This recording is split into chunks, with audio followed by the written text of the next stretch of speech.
Hi, I am Binny.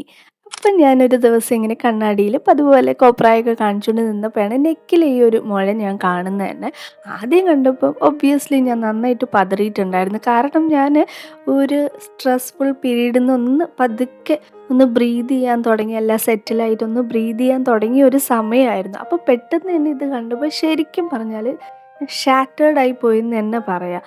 Since 2021 കുറേ എന്താ പറയുക അൺഫോർച്ചുനേറ്റ് ഇവൻറ്റ്സ് ഒന്നിന് പിറകെ ഒന്നായിട്ട് ഇങ്ങനെ വന്നുകൊണ്ടിരിക്കുകയായിരുന്നു. അപ്പോൾ ഒന്ന് സെറ്റിലായി ഒന്ന് ബ്രീത്ത് ചെയ്തപ്പോൾ ഇത് വന്നപ്പോൾ എൻ്റെ ഒരു അവസ്ഥ എന്ന് പറഞ്ഞാൽ പറ്റിയില്ല ബോൾഡായിട്ട് ഫേസ് ചെയ്യാൻ. നാച്ചുറലി ഞാനങ്ങ് ബ്രോക്കൺ ആയിപ്പോയി. ഞാൻ ഒരു രാത്രിയാണ് ഞാനിത് കാണുന്നത്. അപ്പം ഞാൻ ഒരുപാട് കരഞ്ഞു.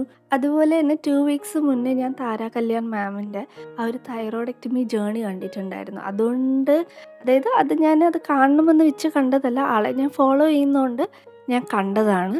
അപ്പോൾ എനിക്ക് മനസ്സിലായി ഇത് സംതിങ് റിലേറ്റഡ് ടു ദാറ്റ് ആണെന്ന്. പക്ഷെ ഒറ്റ പ്രശ്നമുള്ളൂ, എന്തെങ്കിലും ഉണ്ടാവുമോ, ഡേഞ്ചറസ് ആയിട്ടുള്ള എന്തെങ്കിലും ആയിരിക്കുമോ എന്നുള്ളൊരു കൺസേൺ ഒക്കെ ഉണ്ടായിരുന്നു. ഇനി അതും കൂടി താങ്ങാനുള്ളൊരു മാനസികമായിട്ടോ ഈവൻ ഫിസിക്കലി ആയിട്ടോ എനിക്ക് പറ്റുന്നുണ്ടായിരുന്നില്ല. ആ ഒരു സമയത്ത് ഫിസിക്കലി ആയിട്ട് ഞാൻ കുറേ പ്രശ്നങ്ങൾ എനിക്കുണ്ടായിരുന്നു. അത് ഞാൻ വഴിയെ പറയാം. അപ്പോൾ ഞാനിത് കാണുന്നത് ഒരു 2024 ഫെബ്രുവരി ഒരു 20 ഓർ 15-നും 25-നും ഇടയ്ക്കൊരു ടൈമാണ്. അപ്പോൾ ആ രാത്രി ഞാനൊന്ന് പതറിയെങ്കിലും അന്നേരം ഗൂഗിളൊന്നും ചെയ്യാൻ പോയില്ല. കാരണം അല്ലെങ്കിൽ തന്നെ ഈ ആങ്സൈറ്റിയും പാനിക് അറ്റാക്കും എല്ലാ പ്രശ്നങ്ങളും ഉള്ള ഒരാളാണ് ഞാൻ. അപ്പോൾ ഇനി ഗൂഗിളും കൂടി ചെയ്ത് കഴിഞ്ഞിട്ട് എന്താ പറയുക, നമ്മൾ ഗൂഗിൾ നോക്കുമ്പോൾ ഉള്ളൊരവസ്ഥ അറിയാമല്ലോ. അതുകൊണ്ട് ഞാനൊന്നും ചെക്ക് ചെയ്തില്ല. അന്നത്തെ ദിവസം ഞാൻ എങ്ങനെയൊക്കെയോ കരഞ്ഞ് രാവിലെ ആയി. അത് കഴിഞ്ഞിട്ട് ഞാൻ പതുക്കെ ജസ്റ്റ് എന്തും വരട്ടെ, എന്തായാലും എനിക്കിനിയിപ്പോൾ ഒന്നും ചെയ്യാനില്ല, എന്തും വരട്ടെ എന്ന് വിചാരിച്ചിട്ട് ഐ ജസ്റ്റ് ഗൂഗിൾഡ് ഇറ്റ്. അപ്പോൾ ഏകദേശം ഒരു ധാരണ കിട്ടി. അന്ന് തന്നെ ഞാൻ അപ്പോയിൻമെൻ്റ് എടുത്തു. ഒരു സർജൻ, അതായത് എൻ്റെ അമ്മയ്ക്ക് ഹെർണിയയ്ക്കൊക്കെ സർജറി ചെയ്ത ഒരു എക്സ്പെർട്ട് സർജനെ പോയി കണ്ടു. അപ്പോൾ അദ്ദേഹം പറഞ്ഞത് ഇനി സ്കാൻ ചെയ്ത് നോക്കിയിട്ട് അതിൻ്റെ വലിപ്പം എത്രത്തോളം ഗ്രോത്ത് ഉണ്ട്, അതിന് പ്രശ്നക്കാരനാണോ എന്നൊക്കെ നോക്കണമെന്ന് പറഞ്ഞു. അപ്പോൾ അങ്ങനെ സ്കാൻ ചെയ്ത് നോക്കിയപ്പോൾ ഇത് ഏകദേശം 2 സെൻറ്റിമീറ്റർ ആ ഒരു വലിപ്പത്തിലുണ്ടായിരുന്നു. ആൻഡ് ദെൻ FNAC ചെയ്തു. ഇതൊരു പ്രശ്നക്കാരനാണോ അല്ലേന്ന് അറിയാൻ. FNAC ചെയ്തപ്പോൾ പ്രശ്നമൊന്നുമില്ല, കുഴപ്പമൊന്നുമില്ല എന്ന് പറഞ്ഞു. പിന്നെ പുള്ളി പറഞ്ഞു നമ്മുടെ സർജറി കഴിഞ്ഞാൽ ഇനി പുറകിലോട്ട് വല്ല ഗ്രോത്തൊക്കെ ഉള്ളത് എടുത്ത്, കാരണം നീഡിലിന് പോകാൻ പറ്റാത്ത ഏരിയയൊക്കെ ഉണ്ടല്ലോ. അപ്പോൾ മൊത്തത്തിൽ ബയോപ്സി ചെയ്യുമ്പോഴേ നമുക്ക് ഇതിലെന്തെങ്കിലും ശരിക്കും പ്രശ്നക്കാരനുണ്ടോ എന്ന് നമുക്ക് പറയാൻ പറ്റുള്ളൂ എന്ന് പറഞ്ഞു. പിന്നെ എത്രയും പെട്ടെന്ന് തന്നെ അത് വെച്ചുകൊണ്ടിരിക്കാണ്ട് എടുത്ത് കളയുന്നതായിരിക്കും നല്ലത്. കാരണം അത് ഏകദേശം 2 സെൻറ്റിമീറ്ററോളം ഉണ്ടായിരുന്നു. അപ്പോൾ മെഡിക്കൽ ഗൈഡ് ലൈൻസ് പ്രകാരം ഇത്രയൊക്കെ വരുമ്പോൾ എടുത്ത് കളയേണ്ടതായിട്ടുണ്ട്. അതുപോലെ തന്നെ അത് റാപ്പിഡായിട്ട് ഗ്രോ ചെയ്യുന്നുണ്ടായിരുന്നു. പോരാതെ ഇതെൻ്റെ റൈറ്റ് സൈഡിൽ മാത്രമാണ് എഫക്റ്റ് ചെയ്തത്. അപ്പോൾ അത് ലെഫ്റ്റ് സൈഡിനെ കൂടെ എഫക്റ്റ് ചെയ്യാണ്ട് അത് ഹെൽത്തി ആയിട്ട് മെയിൻറ്റെയിൻ ചെയ്യുന്നത് ആസ് എ വുമൺ, അതുപോലെ തന്നെ പ്രഗ്നൻ്റ് ആയിട്ടുള്ള ചെറുപ്പമാണ്. അതും കൂടി മൊത്തത്തിൽ എടുത്ത് കളയാത്തത് എൻ്റെ ഈ ഒരു കാര്യങ്ങളൊക്കെ കൺസിഡർ ചെയ്തിട്ടാണ് ഡോക്ടർ പറഞ്ഞു. അപ്പോൾ തന്നെ ഞാൻ ഈ ഒരു പ്രഗ്നൻസിയുടെ ഈ ഒരു കൺസേണും കാര്യങ്ങളൊക്കെ പറഞ്ഞപ്പോഴത്തേക്കും ഞാൻ പെട്ടെന്ന് തന്നെ ഗൈനക്കോളജിസ്റ്റിനെ കണ്ടു. ഡോക്ടർ പറഞ്ഞതെന്ന് പറഞ്ഞാൽ ഇവൻ ടോട്ടൽ തൈറോയ്ഡെക്ടമി കഴിഞ്ഞവർക്ക് വരെ സക്സസ്ഫുൾ ആയിട്ടുള്ള പ്രഗ്നൻസി ഉണ്ടായിട്ടുണ്ടെന്നാണ്. അപ്പം അത് കേട്ടപ്പോൾ എനിക്ക് ഭയങ്കരമായിട്ടുള്ള ആശ്വാസം ഉണ്ടായി.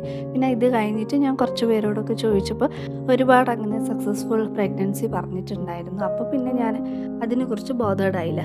ഈ പ്രഗ്നൻസി എന്നുള്ളൊരു കാര്യത്തിന് ഉപരി എനിക്ക് കുറേ ഹെൽത്ത് കൺസേൺസ് ഉണ്ടായിരുന്നു. അപ്പോൾ ഞാൻ വിചാരിച്ചു മേ ബി ഇതുകൊണ്ടായിരിക്കും എനിക്ക് ഈ ഒരു ഹെൽത്ത് കൺസേൺ ഒക്കെ വരുന്നത്. അതായത് റാപ്പിഡ് വെയിറ്റ് ഗെയിൻ, ജോയിൻസിൽ ഇൻഫ്ലമേഷൻ എന്നൊക്കെ പറഞ്ഞാൽ ഇന്ന് കുളിച്ച് കഴിഞ്ഞാൽ പോയി.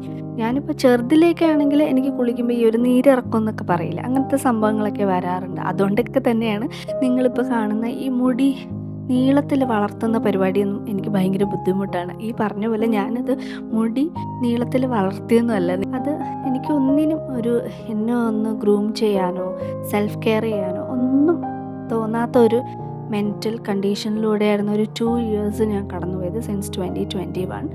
അപ്പോൾ അതൊക്കെ കുറേ ഉണ്ട് പറയാനായിട്ട്. അപ്പോൾ ആ ഇതിൽ ഞാൻ ഫസ്റ്റ് ചെയ്തതെന്ന് വെച്ചാൽ ഇതറിഞ്ഞപ്പോൾ തന്നെ എനിക്കിഷ്ടമുള്ള പോലെയൊക്കെ കാര്യങ്ങൾ ചെയ്യണമെന്നൊക്കെ വിചാരിച്ചിട്ട് വേഗം തന്നെ ഒന്ന് സ്റ്റൈൽ ചെയ്യാമെന്ന് വിചാരിച്ചിട്ട് വേഗം തന്നെ ഈവൻ എന്താ പറയുക FNAC ചെയ്യണമെന്ന് പറയുന്നതിന് മുന്നേ തന്നെ ഞാനിത് പോയി ചെയ്തു.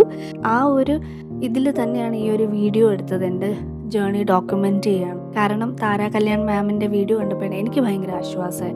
ആ ഒരു ജേണി അതിലൂടെ ഇങ്ങനെ കൊണ്ടുപോയതുപോലെ കുറേയൊക്കെ എൻ്റെ ആ ഒരു ഭയപ്പാടൊക്കെ മാറ്റി എന്ന് തന്നെ പറയാം. അപ്പം ആർക്കെങ്കിലും ഈ ഒരു വീഡിയോ കണ്ടിട്ട് എൻ്റെ ഈ ഒരു ജേണി കണ്ടിട്ട് കുറച്ചെങ്കിലും ഒരു ധൈര്യം കിട്ടുന്നെങ്കിൽ കിട്ടട്ടെ എന്നോ, അല്ലെങ്കിൽ എന്തെങ്കിലും ഒരു ആശ്വാസം കിട്ടുന്നെങ്കിൽ കിട്ടട്ടെ എന്ന് വിചാരിച്ചിട്ടാണ് ഞാൻ ഡോക്യുമെൻ്റ് ചെയ്യാൻ തുടങ്ങിയത്. അപ്പോൾ എൻ്റെ സർജറി വന്നിട്ട് മാർച്ച് 2024 പക്ഷെ ഞാൻ ഇത് അപ്ലോഡ് ചെയ്യുന്നത് ഇപ്പോൾ ഈ ഒരു 2025 കാരണം അത് കഴിഞ്ഞ പാടെ തന്നെ എൻ്റെ ലൈഫിൽ വീണ്ടും കുറേ അൺഎക്സ്പെക്റ്റഡ് ചേഞ്ചസ് വന്നു. അപ്പോൾ ഞാനൊരു മെൻ്റൽ കപ്പാസിറ്റിയിലല്ലായിരുന്നു ഈ ഒരു സർജറി ജേണി വീണ്ടും റീവിസിറ്റ് ചെയ്യാനാണ്. പക്ഷേ എനിക്ക് വീഡിയോസൊക്കെ ക്രിയേറ്റ് ചെയ്യാൻ ഇഷ്ടമാണ്. അതുകൊണ്ട് തന്നെ ഞാൻ കുഞ്ഞു ചെറിയ ചെറിയ ഷോർട്സൊക്കെ ഞാനിങ്ങനെ യൂട്യൂബിലൊക്കെ ഇട്ട് തുടങ്ങിയായിരുന്നു. പിന്നെ ഞാൻ ഒരു ദിവസം വെറുതെ ഇൻസ്റ്റഗ്രാം സ്റ്റാർട്ട് ചെയ്തു. അതിലും ഞാൻ കുറച്ച് വീഡിയോസൊക്കെ ഇട്ടു. അപ്പോൾ ഞാനൊന്ന് എൻ്റെ ലൈഫ് സ്റ്റോറി പറയുന്ന കൂട്ടത്തിൽ തൈറോയ്ഡക്ടമി ജേണിയും ഷെയർ ചെയ്തു. അപ്പോൾ അതിന് ഒരുപാട് മെസ്സേജസ് വന്നു. കുറേ റിലേറ്റബിൾ ആയിട്ടുള്ള അവർക്കൊരു ആശ്വാസം തോന്നിയ പോലെ കണക്ട് ചെയ്യാൻ പറ്റുന്നുണ്ടെന്നൊക്കെ പറഞ്ഞു. അതുപോലെ തന്നെ ലോങ് യൂട്യൂബ് വീഡിയോസ് റീസ്റ്റാർട്ട് ചെയ്യാനായിട്ടും ഒരു കൈൻഡ് ഓഫ് ഒരു സൈന് പോലെ ലൈഫിൽ വന്നു. അങ്ങനെ ഞാൻ റീസ്റ്റാർട്ട് ചെയ്തതാണ്. അപ്പോൾ പിന്നെ ഇത് കഴിഞ്ഞിട്ട് ഞാൻ എൻ്റെ വെഡ്ഡിങ് സ്റ്റോറി ഇടാമെന്നാണ് വിചാരിച്ചത്. പക്ഷേ ഐ തോട്ട് ഇതിട്ടിട്ട്, കാരണം കുറേ പേര് ഇതിൻ്റെ ആ ഒരു കംപ്ലീറ്റ് ജേണി ചോദിക്കുന്നുണ്ടായിരുന്നു ഇൻസ്റ്റഗ്രാമിൽ. ഐ തോട്ട് ഓക്കെ ഇത് തന്നെ ഇടാമെന്ന്. പിന്നെ നിങ്ങൾ ഈ കാണുന്നത് ഞാൻ സർജറിക്ക് പോകുന്നതിന് മുന്നേ ഫുള്ളി പ്രിപ്പയർ ചെയ്യുകയാണ്. എൻ്റെ റൂമൊക്കെ നന്നായിട്ട് ക്ലീൻ ചെയ്യുന്നതാണ്. ഒരു 2-3 ഡേയ്സ് എടുത്തു ഞാൻ മൊത്തത്തിൽ ക്ലീൻ ചെയ്യാനായിട്ട്. കാരണം ഞാൻ നേരത്തെ പറഞ്ഞ പോലെ എന്താ പറയുക, ഒരു സർവൈവൽ മോഡിലൂടെ കടന്നുപോയി എന്ന് തന്നെ വേണമെങ്കിൽ പറയാം. അപ്പം എൻ്റെ ഒരു ഫസ്റ്റ് സ്റ്റെപ്പ് എല്ലാം ഒന്ന് ക്ലീനപ്പ് ചെയ്യുക. എൻ്റെ ബോഡി ആയാലും എൻ്റെ പരിസരമായാലും എൻ്റെ മൊത്തത്തിലുള്ള ഔട്ട്ലുക്ക് അങ്ങനെയൊക്കെ വിചാരിച്ചിട്ടാണ് ഞാൻ എൻ്റെ ഡോക്യുമെൻറ്റിങ് ജേണി തുടങ്ങി. ഈവൻ എല്ലാം ഞാൻ നന്നായിട്ട് ഓർഗനൈസ് ചെയ്ത് എന്തൊക്കെ പാക്ക് ചെയ്യണം, എന്തൊക്കെ ചെയ്യണം, എല്ലാ കാര്യങ്ങളും ഞാൻ ചെയ്യുന്നുണ്ടായിരുന്നു. പിന്നെ ഞാൻ നേരത്തെ പറഞ്ഞ പോലെ 2024 എടുത്ത വീഡിയോ ആണ് ഈ കാണുന്നത്. അതിപ്പോൾ ഇടാനേ പറ്റുള്ളൂ, കാരണങ്ങളൊക്കെ ഞാൻ നേരത്തെ പറഞ്ഞായിരുന്നു. അപ്പോൾ ഇത് വന്നിട്ട് മാർച്ച് 4, 2024 മാർച്ച് 5 ഞാൻ അഡ്മിറ്റഡ് ആവുന്നത്. എന്നിട്ട് മാർച്ച് 6 എൻ്റെ സർജറി നടക്കുന്നത്. പിന്നെ ഇത് പാക്കിംഗ് ഒക്കെ എടുക്കുന്ന ഒരു കാര്യങ്ങളൊക്കെയാണ്. എന്തായാലും ഇതൊക്കെ നമ്മൾ ചെയ്യുന്നതെന്ന് പറഞ്ഞാൽ നല്ല എന്താ പറയുക, പ്രഗ്നൻസി ജേണിയിലൊക്കെ നമ്മളിങ്ങനെ പാക്ക് ചെയ്യുന്നതൊക്കെ കണ്ടിട്ടുണ്ടായിരിക്കും. പക്ഷെ ഞാൻ ഇതൊക്കെ എന്താ പറയുക, ആ ഒരു ഇതിലൂടെ തന്നെ എടുക്കുക. പ്രഗ്നൻസിക്ക് നമ്മളൊരു ന്യൂ ലൈഫ് നമ്മുടെ ലൈഫിൽ വരുമ്പോൾ ആ ഒരു എക്സൈറ്റ്മെൻറ്റ് ഇതുകൊണ്ട് നമ്മൾ ഇതെല്ലാം ചെയ്ത് പ്രിപ്പയർഡായിട്ട് പോകും. എന്നെ സംബന്ധിച്ച് എനിക്കൊരു ന്യൂ ലൈഫ് ആവട്ടെ, ഈ ഒരു സർജറി കഴിഞ്ഞിട്ട് എൻ്റെ ബോഡിയിലുള്ള എല്ലാ സിംറ്റംസും പോയി ഞാൻ കുറച്ചും കൂടി ഹെൽത്തി ആയിട്ട് വരട്ടെ എന്നുള്ള രീതിയിൽ ഞാൻ ഇതിനെ അങ്ങോട്ട് അപ്രോച്ച് ചെയ്യാൻ തുടങ്ങി. അതായത് ഒരു കംപ്ലീറ്റ്ലി ഹീലാവാനാണ് ഞാൻ പോകുന്നത്. ഒരു സംഭവം വന്നു, അതെടുത്ത് കളഞ്ഞ് ഞാൻ ഹീലാവാനാണ് പോകുന്നത്. ആ ഒരു രീതിയിലും പിന്നെ കംപ്ലീറ്റ്ലി ഡോക്ടറെ ട്രസ്റ്റ് ചെയ്ത് ഞാൻ പോകുന്നുണ്ട്. പിന്നെ ഈ പറഞ്ഞ പോലെ ഈ കാണുന്ന പ്രഹസനങ്ങളെന്നൊക്കെ പറഞ്ഞാൽ യൂട്യൂബ് ചെയ്യണമല്ലോ. അപ്പോൾ യൂട്യൂബേഴ്സൊക്കെ ചെയ്യുന്ന പോലെ കണ്ടു എൻ്റെ ബാഗ് ഞാൻ ഇതൊക്കെ പാക്ക് ചെയ്യുന്നു, അതൊക്കെ ഞാൻ ചെയ്യാൻ ശ്രമിക്കുന്നതാണ്. എത്രത്തോളം സക്സസ് ആയെന്ന് എനിക്കറിയില്ല. അപ്പോൾ ഈ ബാഗും കാര്യങ്ങളൊക്കെ ഞാൻ ആമസോണിൽ നിന്നും ഒക്കെ മേടിച്ചതാണ്. പിന്നെ ഇതിൻ്റെ ഇടയിൽ ഞാൻ കുറച്ച് പൗച്ചസിൻ്റെ കാര്യങ്ങളൊക്കെ കാണിക്കുന്നുണ്ട്. അതെനിക്ക് പറയണമെന്ന് തോന്നി. കാരണം എന്ന് വെച്ചാൽ ഈ പൗച്ച് ഇപ്പോഴും ഞാൻ യൂസ് ചെയ്യുന്നുണ്ട് കേട്ടോ.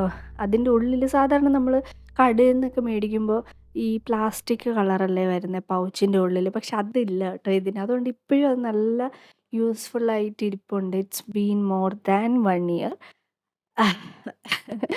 ഇങ്ങനെയൊക്കെ പറയുമ്പോൾ ഞാൻ വലിയ യൂട്യൂബറും ഒന്നും ആയിട്ടില്ല. നമ്മുടെ മണവാളൻ പറയുന്ന പോലെ ഞാൻ സത്യം പറയട്ടെ, ഫൈനാൻസിയേഴ്സിന്റെ ഇടയിൽ ഞാനൊരു കന്യകനാണ്. അപ്പോൾ ഞാനിനി നെക്സ്റ്റ് വ്ളോഗിൽ എൻ്റെ സർജറി ഡീറ്റെയിൽസും ഹോസ്പിറ്റൽ അഡ്മിറ്റ് ആയത്, സർജറി ഡേ, അത് കഴിഞ്ഞിട്ടുള്ള അപ്ഡേറ്റും കാര്യങ്ങളൊക്കെ നെക്സ്റ്റ് വ്ളോഗിൽ പറയാം. അപ്പോൾ നിങ്ങൾ വിചാരിക്കുന്നുണ്ടായിരിക്കും ഇതെന്തോ ഷോക്കും വ്ളോഗായിരിക്കും അല്ലെങ്കിൽ ട്രാജിക്. അങ്ങനെയൊന്നുമല്ല. നല്ല ശരിക്കും പറഞ്ഞാൽ ഞാൻ ഇതിപ്പോൾ എഡിറ്റ് ചെയ്യാൻ പോയപ്പോഴാണ് ഇത്രയും നല്ല ഫൺ ഫിൽഡ് ആയിട്ടുള്ള ഒരു മൊമെൻറ്റ്സും കാര്യങ്ങളൊക്കെ അതിലുണ്ടായിരുന്നു. ഡിസ്പൈറ്റ് ഞാൻ ഇങ്ങനെ ഒരു സർജറിക്ക് പോകുന്നുണ്ടായിരുന്നെങ്കിലും, കാരണം എല്ലാവരും എന്നെ ഹാപ്പി ആയിട്ട് വയ്ക്കാനും ഞാനും അതുപോലെ ഇതിനെ പോസിറ്റീവായിട്ട് നല്ല രീതിയിൽ എല്ലാം ശരിയാവും എന്നുള്ള ആ ഒരു എന്താ പറയുക, ഹൈലി ഒപ്റ്റിമിസ്റ്റിക് ആയിട്ടാണ് ഞാനും പോയത്. അപ്പോൾ ആ വ്ളോഗിൽ ഞാൻ എല്ലാം പറയുന്നതായിരിക്കും. അപ്പോൾ ശരി, this is life shorts by Winnie.